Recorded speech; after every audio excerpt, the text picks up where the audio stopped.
우리가 예수가 그리스도 되심을 믿고 하나님의 자녀가 되어졌습니다. 그래서 우리 인간의 가장 행복은 어디 있냐? 하나님이 함께하는 것에 있습니다. 우리가 돈이 있어도 행복하지요. 또 성공을 해도 행복하지요. 그런데 자세히 보면은요, 많은 사람들이 지혜를 많이 얻게 되면, 지식을 많이 쌓게 되면은, 그러면은 어떻게 해요? 만족하게 되어집니다. 자기 만족감에 빠질 수도 있어요. 그죠? 너무 그것도 행복이잖아요. 또 많은 사람들이 인기를 많이 얻게 되어진다. 그것도 행복할 수 있어요. 그런데 인기를 많이 얻게 되면요, 자기를 놓치게 되는 경우가 상당히 많이 있습니다. 또 많은 사람들이 성공을 해요. 그럼 성취감도 생기잖아요. 그 성취감 생기면 또 얼마나 행복합니까? 우리도 뭐 하다가 뭐가 잘 됐어. 성취감 생기면 행복하잖아요. 그런데 이 성취감이 과연 영원한가요? 그렇지 못해요. 어느 날 무너지는 시간도 반드시 오게 되어집니다. 그럼 그때는 어떻게 해요? 또 낙심하게 되어지죠. 이렇게 될 수밖에 없습니다. 우리가 돈이 많다, 불편함이 없잖아요. 첫째, 돈이 많으면. 그럼 그것만으로도 행복하다고 생각할 수 있거든요. 그런데요, 이게 하나님 안에서, 그리스도 안에서 이 행복을 찾으면 이게 정말 축복이 되어지는데, 그리스도 밖에서 이 행복을 찾으면 이게 이제 바벨탑 무너지듯이 멸망이 되어지게 되어집니다. 그래서 우리가 하나님 밖에 있는 사람을 먼저 좀 볼게요. 예수 밖에 있는 사람. 지금 뭐죠? 이제 불신자죠. 우리 불신자가 뭔가 지금 믿음을 가지고 있어요. 그죠? 불신자가 믿음을 가지고 있는데, 이 믿음이 어떤 믿음이냐 하면은 종교입니다. 종교는 뭐죠? 종교는 귀신을 섬기는 것이 종교예요. 그것도 귀신이 좋아서 섬기는 게 아니라 나에게 해코지 할까봐 두려워서 섬기는 것이 종교입니다. 그러면 이 종교를 가지고 믿음의 행위를 하고 행위를 합니다. 이 행위가 뭐죠? 이것이 우상숭배입니다. 무언가를 향해서 놓고 섬겨요. 군산 캠프를 가서 군산대학교를 들어갔거든요. 박물관을 딱 들어갔더니 천하대장군, 지하여장군을 들어가면서 이 오른쪽에다가 아예 칸을 하나 만들어서 해놨어요. 박물관 앞에 뭘 해놓은 줄 아세요? 장승을 해놨어요. 이게 마을을 지키는, 그럴 때 대학을 지키는 장승. 그 옆에 보니까 돌탑을 쌓아놨어요. 완전히 국립대거든요, 여기가. 그런데 완전히 우상단지예요, 이 대학이. 뭐 청룡, 뭐 관 이렇게 해가지고 완전히 이 용으로 시작한 이런 이제 학교. 야, 어떻게 국립대가 이럴 수가 있을까? 뭐 초대 학장이나 초대 총장이나 뭐 이렇게 좀 그런 사람이 아니었을까 이렇게 생각이 되어질 정도로 이렇게 지금 우상숭배 계속 합니다. 그러면은 이렇게 계속 우상숭배 행위를 하면은 그 배경에 누가 역사하냐? 이 귀신이 역사해요. 이 사탄마귀 귀신이 역사하게 됩니다. 그래서 저렇게 하는데도 뭐가 응답이 있다니까요. 여러분, 그 돼지머리 삶아서 놓고 절하는 거 이렇게 좀 보신 적 있어요? 저는 이게 직접 보기도 했는데요. 콧구멍에다 돈 꽂아놓고 생각을 해보세요.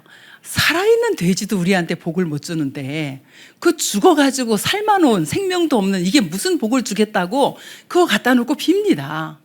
그런데 응답이 와요. 이게 지금 신기한 거잖아요. 왜 응답이 와요? 그거를 통로로 삼아서 귀신이 역사하는 겁니다. 귀신은 반드시 우리가 뭔가 섬기는 것을 통로 삼아 역사하거든요. 그렇게 이렇게 하다 보니까 이 결과가 오는데, 결과는 뭐죠? 모두 육신적인 것으로 응답이 옵니다. 근데 결론은 어떻게 되어져요? 결론은 완전히 지옥 같은 인생을 살다가 지옥으로 갈 수밖에 없는 이것이 불신자의 믿음 생활입니다. 그렇다면 우리는 하나님의 자녀된 우린 그럼 어떻게 기도하고 우리는 어떻게 응답을 받아야 될까요? 하나님께서 저와 여러분에게 언약, 약속을 주셨어요. 창세기 3장 15절, 여자의 후손이 오셔서 사단의 권세를 깨뜨릴 것이다. 사도행전 1장 1절부터 14절, 그리스도께서 하시고 승천하신 일까지의 기록이 되어져 있는 거지요. 거기 저 페이퍼에 조금 이제 없는 내용이랑 좀 같이 해볼게요. 자, 우리의 원래 인간의 모습을 보면은, 원래 인간은 어떤 모습이었냐면은 창세기 1장 27절에 하나님의 형상대로 지음받은 인간이었었어요. 하나님의 형상대로 지음받았다는 건 뭐냐면 그리스도를 통해서 하나님과 함께 할 수 있는 존재로 지음을 받았고, 28절에는 하나님이 만드신 창조한 모든 피조 세계를 정복하고 다스릴 수 있는 권세도 주셨어요. 그래서 이 축복을 어떻게 누리냐? 2장 1절부터 18절까지 보면은 에덴의 축복을 누릴 수 있도록 이렇게 하나님께서 원래 인간에게 이 모든 축복을 다 주셨습니다. 하나님이 창조한 모든 피조 세계를 다스리고 정복할 수 있는 축복을 다 주셨어요. 그런데 여기에 문제가 오게 되어진 겁니다. 어떤 문제가 왔냐? 요한복음 8장 44절에 이 사탄의 유혹을 받아서 여기 하나 더 하면은 2장 17절 언약이죠. 선악과 언약입니다. 사탄의 유혹을 받아서 이 언약에 실패하는 무엇을요? 죄를 짓게 되어집니다. 하나님의 말씀에 불순종한 죄를 짓게 되어져요. 그래서 이 2장 17절의 이 선악과 언약은 하나님과 인간과의 관계 언약이에요. 그런데 이 언약에 실패하면서 하나님과 인간과의 모든 관계가 완전히 끊어져 버렸습니다. 그래서 하나님을 떠나서 완전히 지옥 배경으로 살아갈 수밖에 없는 이런 상태가 돼버렸어요. 이 문제를 해결할 자는 이 땅에 없습니다. 그래서 하나님이 약속을 주셨어요. 어떤 약속을요? 구약에 약속을 주셨는데 여자의 후손이 오셔서 이 사탄의 권세를 완전히 꺾을 것이다. 이렇게 약속을 하셨어요. 그럼 여자의 후손은 누굽니까? 여자의 후손은 조건이 있어요. 어떤 조건이죠? 죄가 없어야 돼요. 여자의 후손은 사탄의 권세를 이길 수 있어야 돼요. 여자의 후손은 이 지옥 문제를 완전히 해결할 수 있는 분이 여자의 후손이에요. 그럼 이 땅에 있는 모든 인간은 이 세 가지 문제를 가지고 있기 때문에 구원자가 될 수 없습니다. 그래서 여자의 후손, 눈에 보이지 않는 하나님이 눈에 보이는 예수 그리스도로 오셔서 십자가에서 이 죄와 사탄과 지옥의 문제를 완전히 해결하시겠다라고 약속을 주신 겁니다. 출애기 3장 18절 보면은요. 희생제사, 이 여자의 후손이 오셔서 우리 인간을 위해서 희생되시겠다. 희생제사의 비밀을 주셨어요. 요건 뭐죠? 우리의 죄 문제를 해결하기 위해서 죄 없으신 분이 오셔서 피 흘려 죽으시겠다라고 약속을 주신 겁니다. 하나님 떠난 인간에게 이사야서 7장 14절에 하나님 만나는 임마누엘의 길을 열으시겠다. 그런데 어떻게 해요? 하나님이 우리와 함께 한다는 거거든요. 어떻게 해요? 여자의 후손으로 오셔서. 그래서 여자의 후손으로 오셔서 사단의 권세를 꺾으시고 희생제사 피의 비밀로 죄 문제 해결하시고 임마누엘로 함께 하시면서 하나님 떠난 문제를 해결하시겠다고 구약이 어떻게 했다고요? 약속을 주셨습니다. 이 약속을 성취하신 것이 신약이에요. 신약성경. 신약성경엔 누구예요? 이 메시아 그리스도가 오신 겁니다. 그러면 이렇게 예언된 이분이 동정녀 탄생을 통해서 오셨어요. 이분이 오셔서 어떻게 해요? 십자가에서 죽으시면서 요한일서 3장 8절을 보니까 하나님의 아들이 오신 것은 마귀의 일을 멸하러 오셨다. 죄를 짓는 자는 마귀에게 속겠다 그랬거든요. 그 문제를 해결하러 오셨다. 그래서 마귀의 세력을 이길 수 있는 권세를 가지고 오셨다.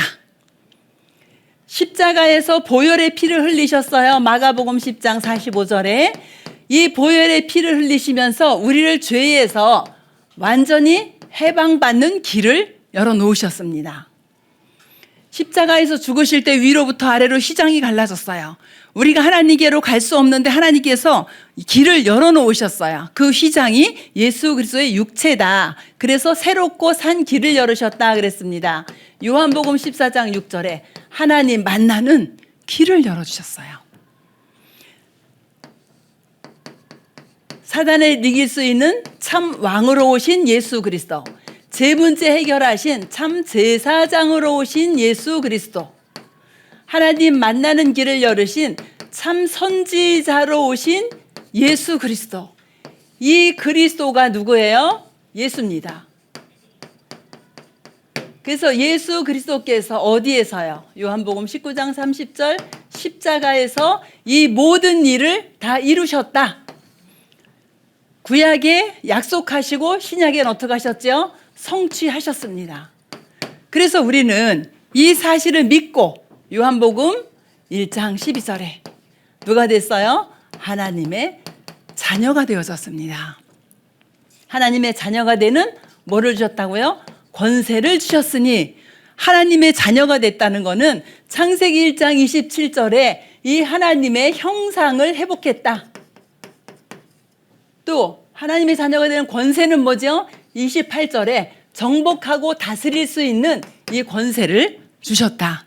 그래서 뭐를 회복한 거예요? 예수 그리스도를 통해서 원래 인간에게 주신 모든 축복을 다 회복한 겁니다.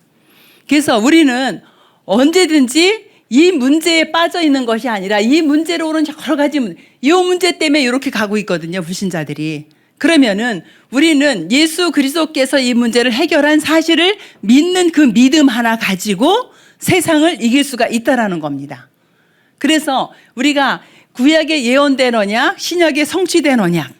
그럼 우린 지금 어떤 언약을 붙잡으면 될까요? 지금은 하나님이 우리에게 주신 이 영원한 언약을 붙잡는데 번호 5번으로 영원한 언약. 이것이 사도행전 1장 1절부터 11절까지입니다. 사도행전 1장 1절에 보니까 데오빌러여 내가 먼저 쓴 글에는 이렇게 이제 지금 누가라는 사람이 데오빌러 장관에게 보내는 편지입니다. 이거는. 그런데 내가 먼저 쓴 글이 뭐냐? 누가라는 의사가 바울을 따라다니기 이전에 예수님의 공생의 사역을 기록하면서 누구나요? 예수 그분이 그리스도다. 이 내용을 지금 데오빌로에게 전달한 거예요. 그럼 예수는 그리스도가 되셨다라는 거는 뭐예요? 나의 모든 문제 해결자다.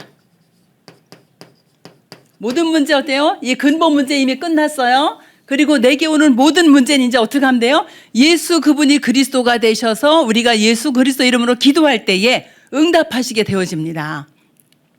모든 문제 끝났다 하니까 이게 오해하시는 분이 있어요. 제가 전에도 간증했죠. 그 안식교회 다니는 분이 예수 그리스도를 영접을 하셨어요. 그 예수 그리스도를 그때 우리 곽사모님 통해서 영접을 했어요. 영접을 하시고 이제 제가 거기 다락방을 들어갔는데 몇 번 들어가니까 이분이 뭐라 하냐면은 이분은요 이렇게 사는 집이 이렇게 반지하였었는데요. 발 디딜 틈이 없어. 이게 바닥이 보이는 데가 하나도 없어. 방바닥뿐이 아니라 싱크대도 하나도 그 싱크대가 보이는 게 없어.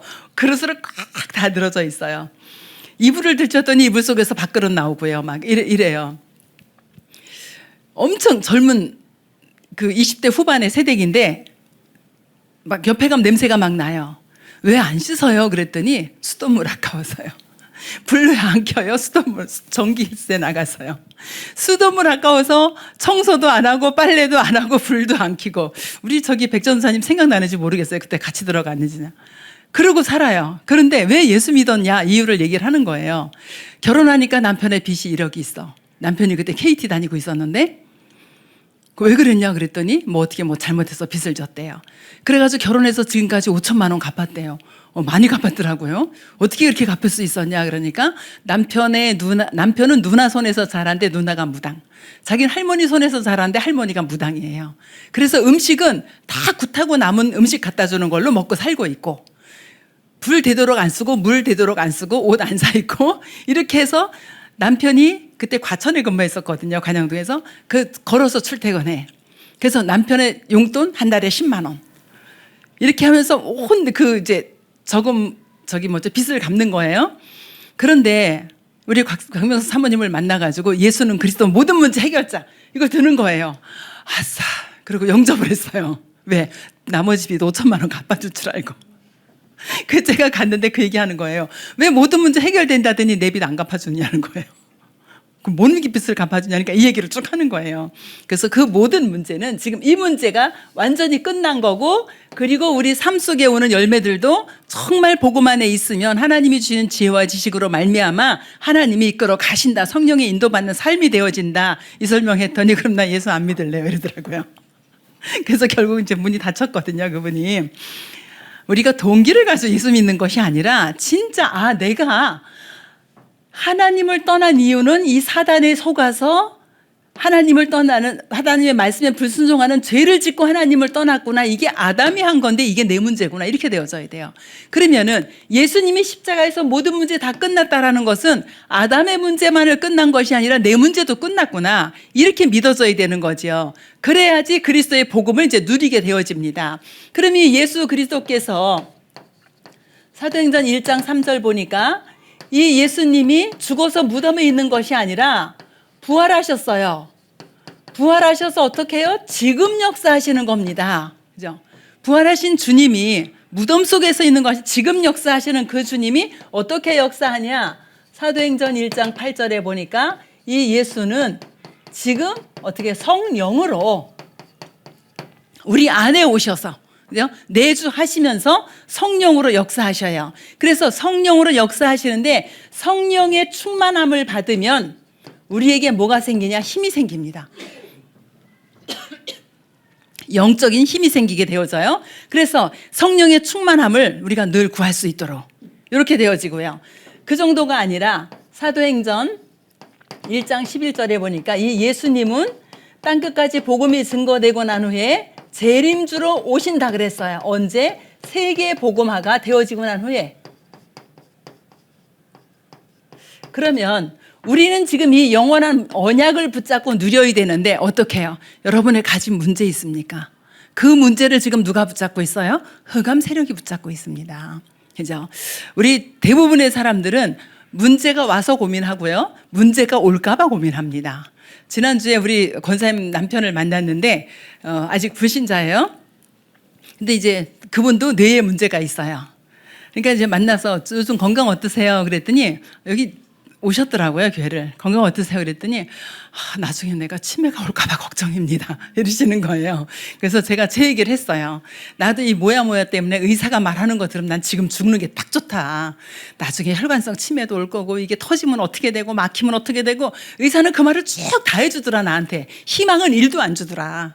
그런데 내가 진단 2008년도에 받고 지금 20년 가까이 이러고 본인이 거의 20년 가까이 됐네요. 20년 가까이 이렇게 잘 살고 있다. 나는 지금 괜찮다. 그분이 아직 성도는 아닌데 그래도 영접을 전에 한 적이 있어서 제가 성도라 그래서 성도님도 지금 괜찮지 않냐? 지금 괜찮대. 지금 괜찮으니까 내일도 괜찮을 거다. 모레도 괜찮을 거다. 저 20년 가까이 되도록 지금 괜찮다. 그랬더니 그렇냐고. 그런데 그분이 중요한 말했어요. 그런데요. 생각이 그렇게 안 됩니다.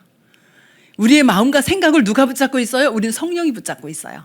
근데 불신자의 마음과 생각은 누가 붙잡고 있어서 사단이 붙잡고 있습니다. 그 생각이 이렇게 안 바뀐다는 거예요. 그래서 제가 뭐라 하냐면 성도님 지금 괜찮으니까 난 내일도 괜찮아. 지금 괜찮으면 됐습니다. 네, 그랬거든요. 그 지금이 계속 되다 보면은 우리 성도님의 미래가 되어지는 거니까 지금 괜찮으면 됐습니다. 그랬어요.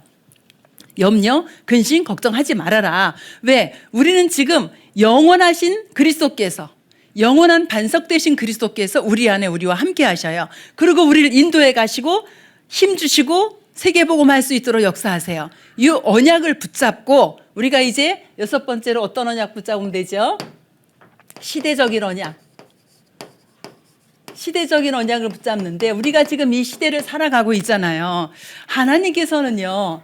마태복음 28장 16절부터 20절에 보니까 모든 민족으로 가서 모든 족속으로 가서 제자를 삼아라 그래요. 이 시대 한번 생각해 보세요. 예수님이 지금 부활하시고 하신 말씀이거든요. 예수님 부활하셨을 때 비행기가 있었습니까? 그렇죠. 겨우 이제 배 타고 이렇게 가는 그런 수준이었잖아요. 그런데 모든 민족, 모든 족속에게 가라는 거예요. 가면은 누가 있다? 제자 숨겨놨다. 지금은 이해되지요. 지금 비행기 타고 얼마든지 가잖아요. 그죠? 전 세계 어디라도 하루면 다 가잖아요. 우리 여기 케냐를 가는데 여기서 출발해서 나이로비에 딱 도착하니까 24시간 만에 도착을 하더라고요. 뭐 경유하고 어쩌고 이렇게 해서 또 시차가 또 6시간 있으니까 하루면 다 가요. 모든 민족 속에. 그죠? 하나님께서 이거를 우리에게 언약으로 주셨어요. 그래서 모든 민족에게 누가 있다? 그 가운데 반드시 제자가 있다. 그렇죠? 이 제자 찾아라. 두 번째로는 마가복음 16장 15절부터 20절 보니까 만민에게 가라. 만민에게 가서 어떻게 해라? 그들을 치유해라. 지금 만민이 다 이 문제 속에 빠져 있어요. 만민이 지금 이렇게 살아가고 있습니다. 그 가운데 가서 예수가 그리스도 되심을 증거해서 치유해라 이렇게 말씀하십니다. 지난주 군산에 가서 굉장히 가슴 아픈 현장도 다녀왔거든요. 교도소 현장을 다녀왔는데 첫날 만난 사람은 교도소에 30년째 지금 있는 거예요. 31년째인가 이렇게 있는 거예요. 20대 초반에 들어가서 50대 초반이 됐어요. 아니 어떻게 그렇게 됐어요? 살인입니까? 네, 그랬더니 20대 초반에 조폭에 연루돼가지고 아무래도 조폭들이 맨 아랫사람을 시켰겠지요. 이래가지고 두 사람이 죽게 된 거예요. 그렇게 해서 30년이라는 세월을 교도소 안에서 살고 있는 거예요. 두 번째 만난 사람은 이제 제가 아는 아이를 가서 만났는데 너무 가슴이 아픈 게 제가 그 아이 고등학교 때 이렇게 가서 복음 전하고 이렇게 했던 아이였어요.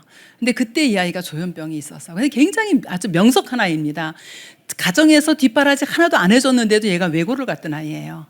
그런데 지금 이제 그렇게 어려운 상황 속에 왜 그렇게 됐냐 했더니 그 이제 조현병이 있어가지고 이렇게 피해망상에 같이 있었던 거예요. 등산을 갔다 내려오는데 뒤에 사람들이 뛰어내려올 수 있잖아요. 그런데 자기를 공격하려고 뛰어내려오는 걸로 느껴지고 또 주변 사람들이 뭐 하면 자기를 공격하는 걸로 느껴지고 그래서 이제 가방에다 칼을 3개씩 넣고 다니기 시작한 거예요. 지하철에서 전화를 하는데 어떤 아줌마가 아줌마 좀 조용히 좀 하라고 이렇게 한 거예요. 왜 날 보고 아줌마라 그랬냐고. 아직 결혼 안 했거든요. 나이는 40인데. 그러니까 이제 거기서 칼을 꺼내 휘둘러 이래가지고 살인미수로 8년을 받았대요. 그래서 지금 2년째 거기 있다 하더라고요. 나 알겠니? 그러니까 모르더라고요. 그래서 너 누구누구 엄마다. 왜 우리 막내하고 이제 같이 교회에서 같이 살았으니까. 네. 이제 그리고 이래서 이제 같이 가신 권사님이 너한테 계속 와서 말씀 전해줄 거다 하니까 이제 싫은 얘기를 하려고 그래요. 그러면서 나는 이렇게 아빠가 싫은데 그래서 내가 딱 잘랐어요. 아빠가 보낸 사람 아니다. 하나님이 내게 보낸 사람이다. 너 복음 계속 들어라. 이제 그렇게 했거든요. 진짜 병들어서 여기저기에. 그리고 우리 팀이 이상하게 교도소하고 군산대학을 가는 거예요. 우리 팀이. 도대체 이 교도소하고 군산대학과 영 안 어울리는 조합이잖아요. 기도하다가 왜 이렇게 묶어놨을까? 근데 제가 가서 본 현장이 뭐예요? 다 청소년 때, 청년 때 지금 어려움을 당해서 이 교도소에 와 있는 사람인 거예요. 하나님이 진짜 이 대학에서 대학 살리지 않으면 예방이 안 되겠구나. 이제 그런 걸 좀 깨닫고 기도하게 되어졌거든요. 그러니까 고등학교 때 조현병이 왔고 이 사람은 20대 초반에 이제 그런 살인 사건에 휘말렸고 이렇게 되어지는 거여서 정말 청년 때 그리스도로 살리지 않으면 안 되는구나. 진짜 우리에게 만민을 치유할 수 있는 그런 말씀을 우리에게 이미 주셨습니다. 요한복음 21장 15절부터 18절에 보니까 어린 양을 먹여라 이렇게 말씀하십니다. 후대. 진짜 우리 후대가 복음으로 세워지지 않으면 우리는 미래에 소망 없습니다. 후대의 재앙을 막을 수가 없어요. 그래서 우리 후대를 세워야지 미래의 재앙을 막는 이런 응답을 우리가 누리게 되어집니다. 마지막으로 사도행전 1장 8절 어디까지 가요? 땅끝까지. 저와 여러분의 땅끝이 다 있어요. 저의 땅끝은 저희 가문 같습니다. 30년이 지나도 그죠? 아직까지 다 가문 복음화가 안 됐어요. 그러니까 여러분 나름대로의 땅끝이 있을 거예요. 여러분의 산업 현장일 수도 있고 여러분이 생각하는 나라일 수도 있고 그죠? 땅끝까지 복음 전하는. 그래서 이 시대적인 언약을 가지고 어디를 변화시키냐면 현장을 변화시킵니다. 이 현장을 복음 아닌 변화시킬 수가 없어요. 그럼 영원한 언약 이걸 가지고 어떻게 해요? 개인 변화시킬 수 있습니다. 이 응답을 우리 새가족들이 누려야 되는데 그럼 이건 어떻게 누리냐? 그죠? 다음 주에 말씀 나옵니다. 기도로 누리게 되어져요. 그래서 그럼 기도를 어떻게 할 건지 그건 다음 주에 말씀을 전달하게 될 거고요. 이렇게 해서 성공했던 언약 붙잡고 성공했던 사람들이 있어요. 언약 붙잡고 성공한 사람을 보면 첫 번째 요셉은 어떤 문제가 있었냐면요. 가정의 갈등이 있었어요. 가정 문제. 본인의 어머니는 돌아가셨고 3명의 다른 어머니가 계시고 그리고 10명의 형들이 있었어요. 그 형들이 계속 괴롭힙니다. 형들이 계속 괴롭혀서 어디까지 해요? 인신매매해서 팔아버리기까지 합니다. 이 가정 문제가 팔아서 노예로 가는 상황이 되어졌어요. 그런데 요셉은 언약을 붙잡아서 어떤 언약이요? 이 언약을 붙잡았습니다. 여자의 후손이 오셔서 사단의 권세를 꺾을 것이다. 이 언약을 딱 붙잡고 뭘 붙잡았어요? 세계복음화의 언약을 붙잡았어요. 이 세계 현장을 언약을 붙잡고 노예로 가는 그 길이 뭐예요? 애굽 살리는 세계복음화의 길이다. 이렇게 언약 붙잡고 어디까지 가죠? 노예로 가서 노예로 갔는데 애굽의 총리까지 되어집니다. 하나님께서 그 언약대로 성취하시는 것을 보게 되어지죠. 또 모세를 보면은요. 모세는 국가 문제가 어떤 문제였었냐? 3살 이하의 아이들, 3살 아래의 아이들 다 죽여라. 어디다 나일강에 던져라. 다 이렇게 된 거예요. 국가적으로 아예 아이들 유아 살해 명령이 내려있는 그 시대였습니다. 이때의 어머니 요게벳이 모세를 살리게 되어집니다. 국가적으로 죽이라고 하는데 이 모세는요, 결국은 살아서 뭐가 돼요? 출애굽의 지도자가 되어집니다. 완전히 애굽에서 이 출애굽하는 출애굽의 지도자가 되어져요. 사무엘이라는 사람을 보면은요, 이 사무엘은 어느 시대에 살았었냐 하면은 교회 문제가 심각한 시대에 살았어요. 엘리 제사장에게 하나님의 말씀이 끊어진 시대에 살았고요. 엘리 제사장의 아들 홈리와 비느하스는 완전히 타락한 그런 제사장이었어요.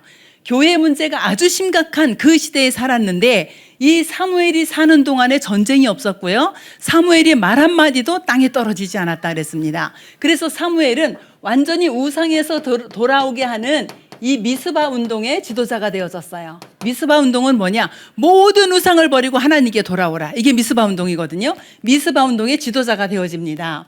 이 사무엘의 제자 다윗이 있지요. 이 다윗은 이 사회 문제 속에 맨날 죽음의 위기 가운데 있었어요. 이 사울왕이 매일 죽이려고 쫓아다녀. 골리앗을 이긴 것 때문에. 이게 사회 문제 속에 있는데 다윗은 이 사회 문제 속에서 뭐를 바라봤냐 하면은 시대 문제를 보게 되어진 거예요. 그 시대의 문제가 뭐예요? 성전이 없었어요. 그러니까 이 언약궤에 대한 비밀을 듣고 성전을 짓겠다는 이런 이제 기도 제목을 가지고 있었지요. 그래서 성전을 건축하는데 저는 이제 오늘 새벽이네요. 오늘 새벽에 다시 한번 시편 78편 70절 72절을 읽었거든요. 우리 아이들을 기도하면서 그 말씀을 또 보게 되어졌는데 목동으로 있을 때에 하나님이 부르셨어요. 여러분이 이렇게 성공을 해가지고 무엇을 하겠다 이것이 아니라 내가 지금 있는 이 자리, 다윗이 목동으로 있는 그 자리에서 하나님은 이스라엘의 왕으로 부르셨어요. 그래서 우리는 대부분 어떻게 생각하죠? 내가 성공하면 하나님 앞에 헌신할 수 있을 거야 이렇게 생각하죠.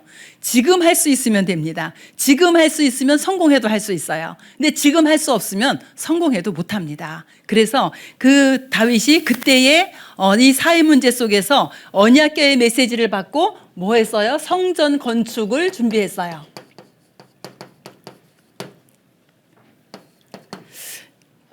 다섯 번째로 보면은 이제 엘리사라는 선지자가 있었지요. 이 엘리사는 어떤 시대에 살았냐? 완전히 우상이 급증한 시대. 우상이 완전히 급증한 그런 시대에 살았습니다. 그런데 갑절의 영감을 가지고 도단성 운동의 주역이 되어졌어요. 이렇게 하나님께서 오직 복음된 사람을 쓰시는 것을 보게 되어집니다. 또 이사야를 보면은요. 이사야는 어마어마한 핍박 시대의 사람이었습니다. 그 핍박을 이겨내고 이사야는 뭐요? 그루터기 운동 할 수 있도록 하나님 앞에 말씀을 받은 그 사람입니다. 바울을 보면은요. 이 바울은 속국 시대에 살고 있었어요. 그런데 이 속국 시대에서 바울은 로마 복음화는 세계 복음화까지 응답받은 이런 사람입니다. 저와 여러분에게는 어떤 문제가 있습니까? 여기는 이렇게 뭐 가정 문제, 국가 문제, 교회 사회 문제, 우상, 핍박, 속국 문제가 다 있는데 저와 여러분에게는 이거 아닌 다른 문제가 있을 거 아니에요. 그렇죠? 어떤 문제가 있다 할지라도 어떻게 하면 된다? 언약을 붙잡으면 산다는 건다. 영원한 언약이 붙잡으세요. 요건 붙잡고 이거 시대적인 언약 이건 뭐죠? 하나님이 주신 미션입니다. 나에게 주신 미션. 이거 붙잡고 가는 겁니다. 그죠? 우리가 무엇을 열심히 하는 것이 아니라 나에게 주신 언약을 붙잡고 나에게 주신 미션을 붙잡고 기도하면서 나아가는데 그 어떤 문제가 있다 할지라도 완전 승리합니다. 그죠? 이분들이 대충 승리했던 분들이 아니에요. 이분 솔직히 우리는 그 정도는 우리 인신매매 당하진 않았잖아요. 그렇죠? 그보다 문제 적잖아요. 우리는 누가 우리를 죽이려고 쫓아오는 거 아니잖아요. 우리 교회는 지금 타락한 교회가 아니라 어떻게 해요? 복음만 선포하는 교회에 있잖아요. 그렇죠? 이 사회가 지금 어렵기는 해요. 그런데 그 사회 속에서도 우린 지금 하나님의 인도받고 살아가고 있잖아요. 지금 우리나라 우상이 급증한 시대입니다. 우상 어때요? 무속인 100만 명 시대에 우리가 지금 살고 있습니다. 아직까지 우리에게 그렇게 핍박은 없죠. 그죠? 이런 어떤 문제가 우리에게 있다 할지라도 저와 여러분이 어떻게 해요? 언약을 붙잡고 가면은 하나님이 승리 있게 하십니다. 내가 승리하겠다. 우린 못합니다. 우리의 힘으로는. 그래서 하나님이 이기게 하셔요. 그래서 우리가 어떻게 해요? 언약 안에서 나에게 주신 미션, 비전 발견하고 그리고 성령 충만한 이 은혜 속으로 들어가서 정말 언약의 사람으로 언약 성취의 증인으로 서기를 주의 이름으로 축복합니다. 하나님 은혜를 감사를 드립니다. 하나님 우리 새가족들과 우리 EBS 요원들 모든 성도님들에게 오직 예수가 그리스도 되심의 이 언약을 붙잡고 개인이 변화되어지게 하시며 세계복음화에 나에게 주신 미션 비전을 붙잡고 현장을 변화시킬 수 있도록 주께서 축복하여 주시옵소서. 하나님 우리에게 있는 문제가 무엇입니까? 하나님께서 너무너무 잘 아시고 우리도 알고 있습니다. 이 문제를 놓고 하나님 앞에 엎드릴 수 있도록 주께서 은혜 허락하여 주시옵시고 하나님 앞에 엎드리는 순간순간마다 하나님은 약속 성취의 증인으로 설 수 있도록 응답하여 주시옵소서. 한 주간 동안도 오직 예수가 그리스도 되심의 비밀 가지고 승리하는 그런 은혜를 허락하여 주시옵시고 또 우리 2부 예배를 통해서도 말씀 주실진데 그 말씀 붙잡고 나에게 주신 말씀 붙잡고 질문하며 기도하다가 응답의 증인으로 서게 하여 주시옵소서. 이제는 우리 인생의 모든 문제를 해결하신 우리 주 예수 그리스도의 은혜와 하나님의 지극히 사랑하심과 성령의 내주인도 역사 교통하심이 예수가 그리스도 되심의 언약과 세계복음화의 언약을 붙잡고 가는 우리 모든 성도들의 머리 위에 그들의 가정과 산업과 또 그들의 후대 위에 지금부터 영원토록 함께 계실지어다. 아멘.